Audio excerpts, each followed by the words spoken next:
Assalamualaikum warahmatullahi wabarakatuh. Kali ini anak-anak kita akan membahas tentang perilaku jujur dan menepati janji. Pada semester 2 ini kita baru memulai. Semoga kalian semua dalam keadaan sehat walafiat. Materi pembelajaran kali ini yaitu jujur adalah sikap atau sifat seseorang yang menyatakan sesuatu dengan sesungguhnya dan apa adanya, tidak ditambahi ataupun tidak dikurangi. Jujur dalam arti sempit adalah sesuai ucapan lisan dengan kenyataannya. Dan dalam pengertian yang lebih umum adalah sesuainya lahir dan batin. Maka orang yang jujur bersama Allah dan bersama manusia adalah yang sesuai lahir dan batinnya. Karena itulah orang munafik disebutkan sebagai kebalikan dari orang yang jujur atau pendusta. Di sini dasar hukumnya yaitu Al-Quran surat At-Taubah ayat 119. Bismillahirrahmanirrahim. Ya ayyuhalladzina amanu taqullaha wa kunu ma'as-shadiqin. Hai orang-orang yang beriman, bertakwalah kepada Allah dan hendaklah kamu bersama orang-orang yang benar. Sini anak-anak, jadi anjuran untuk berbuat jujur yaitu berdasar surat At-Taubah ayat 119. Jika kalian jujur dimanapun tempatnya akan selamat. Pasti akan selamat, pasti akan selalu ditolong oleh orang ya, karena sekali saja orang itu tidak berbuat tidak jujur, pasti akan menjadi bumerang bagi dirinya dimanapun dia tidak akan dipercaya lagi. Untuk itu anak-anak harus kalian dalam hidup ini peganglah sifat jujur. Jujur dalam hadis disebutkan yaitu dari Abu Bakar Siddiq qala Rasulullah sallallahu alaihi wasallam fa innahu ma'al birri wa huma fil jannati wa iyyakum wal kadhiba fa innahu ma'al fujur wa huwa finnar. Ini hadis dari Ibnu Hibban fi Shahih, yaitu hadisnya hadis sahih. Artinya wajib bagi kamu untuk berlaku jujur, karena jujur itu bersama kebaikan dan keduanya ada di surga. Jadi orang yang jujur itu pasti tempatnya di surga. Dan jauhkanlah dirimu dari dusta, karena dusta itu bersama kedurhakaan dan keduanya di neraka. Ini sobat, orang yang dusta pasti tempatnya ada di neraka, orang yang durhaka pasti tempatnya di neraka. Sebaliknya kalau jujur pasti tempatnya di surga. Ini sangat jelas sekali ya, hadis di sini. Ini hadisnya sahih yaitu perawi-perawinya yang meriwayatkannya itu banyak sehingga bisa dipercaya.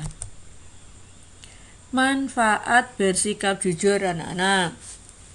Yang pertama, dalam menjalani kehidupan sehari-hari tidak merasa dibebani. Yang kedua, timbul rasa percaya diri pada diri sendiri.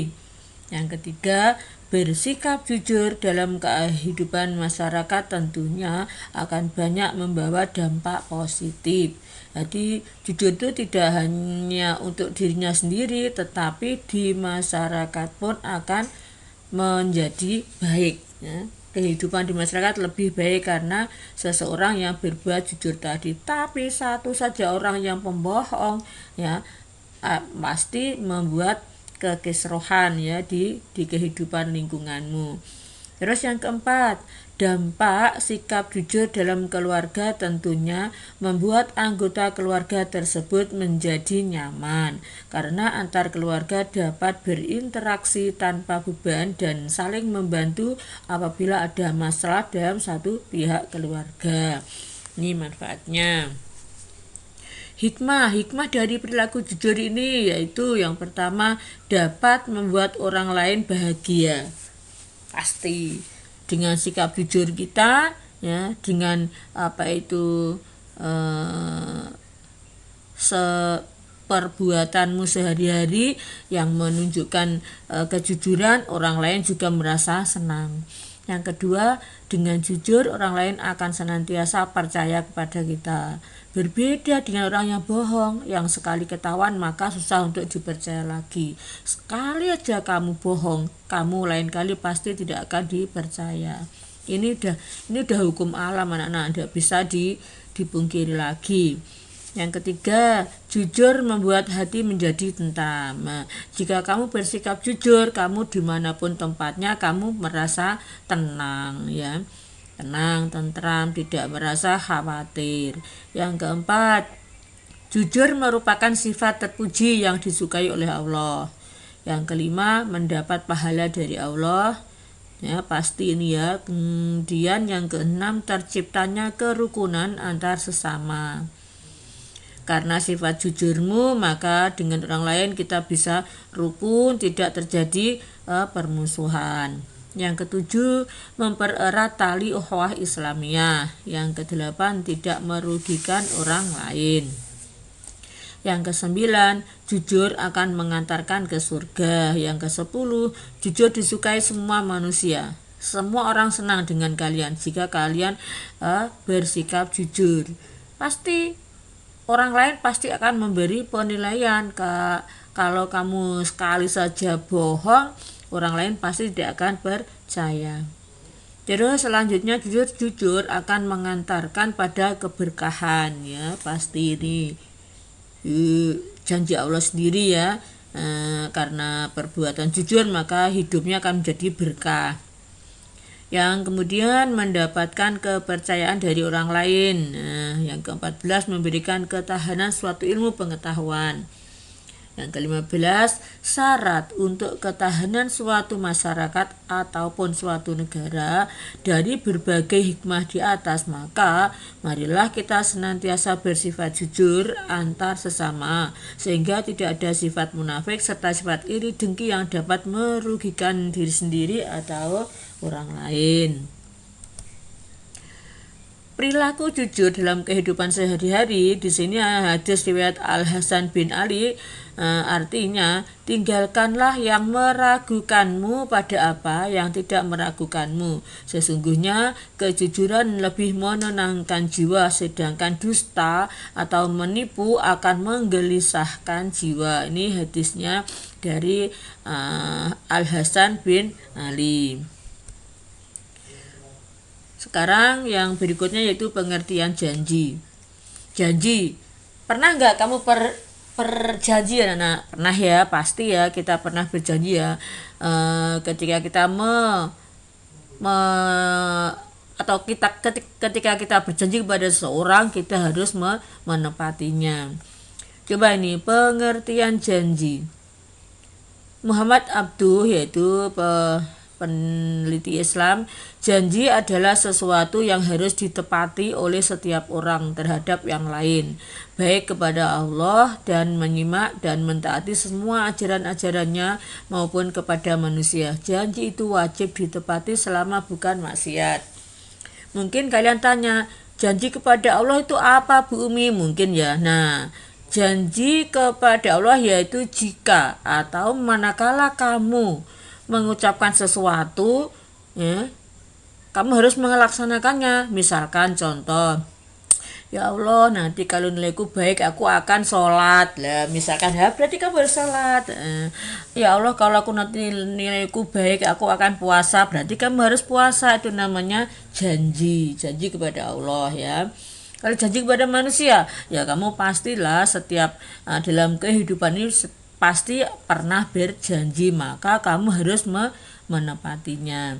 Ini anak-anak, Rasulullah bersabda yang artinya, berjanjilah kepadaku bahwa kamu akan mengerjakan 6 perkara ini, niscaya kamu akan masuk surga, yaitu 1, berkata benar.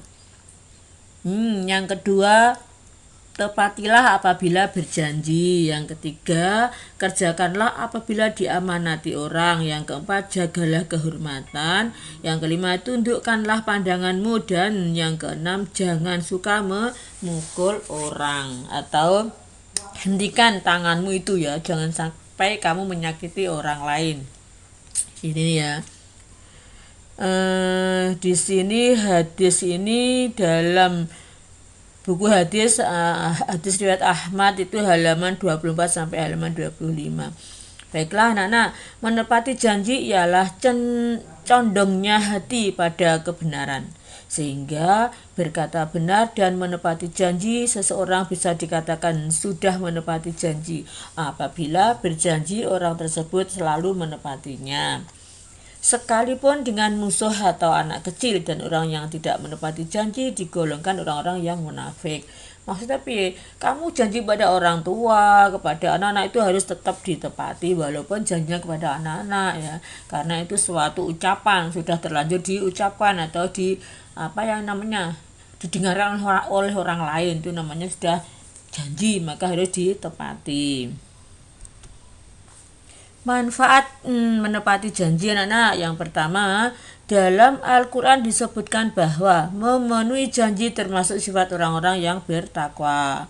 Yang kedua, orang yang menepati janji akan terbebas dari tuntutan baik di dunia maupun di akhirat.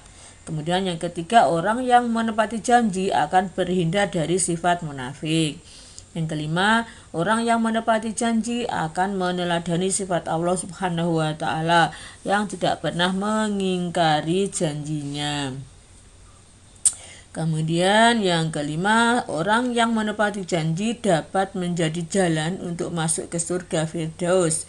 Surga Firdaus ini hanya diperuntukkan bagi orang-orang yang memiliki sifat-sifat baik, diantaranya adalah menepati janji.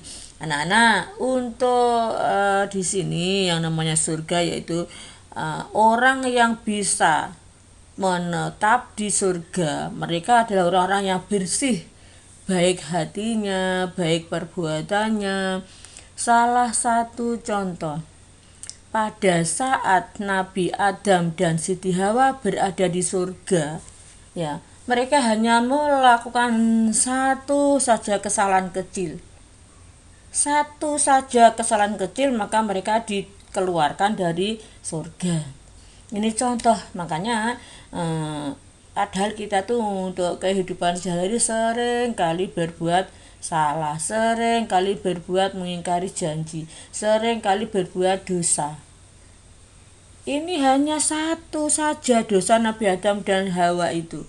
Apa anak-anak? Masih ingat enggak ke semester 1 kemarin sudah saya ceritakan? Salah satu kesalahan yaitu makan buah kuldi. Berarti kan tidak menjalankan perintah Allah. Allah kan memberi perintah kepada mereka berdua, Adam dan Hawa, supaya tidak makan buah kuldi. Nah, ini satu saja salah, satu saja dosa dikeluarkan dari surga. Untuk itu anak-anak, jika kalian ingin menetap nanti di surga, maka berhati-hatilah mulai dari saat sekarang. Sekarang ini kalian sudah kelas 9 ya. Kelas 9 harus lebih baik ibadahnya. Sholatnya jangan sampai bolong. Ya, ngaji ya. Jika ini menurut materi ini, jika kamu membuat janji dengan seseorang harus kamu tepati. Semuanya harus sudah berubah. Karena usiamu juga sudah bertambah. Saat ini kita sudah tidak belajar dengan tatap muka ya di sekolah ya. Sudah insya Allah sudah berapa ya ini kalau nggak salah semester yang keempat. Nah, kita nggak bisa ketemu karena suatu hal yaitu seluruh dunia sedang dilanda oleh wabah atau musibah yang dinamakan dengan COVID-19 seperti ini ya. Kalau nanti sudah semuanya reda, kita akan bisa belajar bersama, kita di sekolah kembali, masuk kembali, kita belajar bersama. Nah, Peristiwa seperti ini anak-anak ya, peristiwa seperti ini yang mana sudah 2 tahun kita tidak bisa belajar bersama di sekolah, ini kita harus menerimanya dengan lapang hati, dengan lapang dada.